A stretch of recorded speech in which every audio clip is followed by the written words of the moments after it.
La commune patriotique de Massina a servi de cadre ce mercredi 19 août 2015 à la journée de sensibilisation et d'appropriation de l'accord cadre d'Addis Abeba. But poursuivi, permettre à la population de ce coin de la capitale de mieux comprendre l'intérêt majeur du dit accord.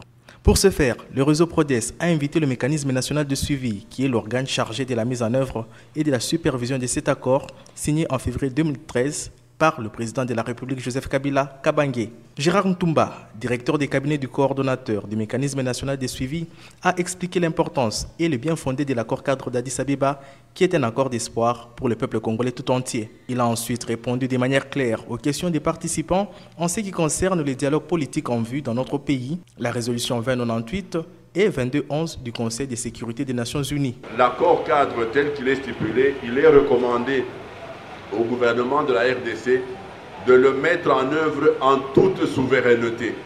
La plupart des acteurs politiques qui s'appuient sur ces dispositions font allusion à deux résolutions du Conseil de sécurité. Dans la 2098 au point 14b, dans la 2211 au point 15a, il est tout simplement demandé aux représentants du secrétaire général des Nations Unies d'offrir ses bons offices pour que les parties prenantes puissent baliser le chemin pour des élections apaisées. Signalons par ailleurs que le mécanisme national de suivi compte intensifier la vulgarisation de cet outil nécessaire qui est l'accord cadre d'Addis Abeba afin que la population congolaise s'en approprie véritablement.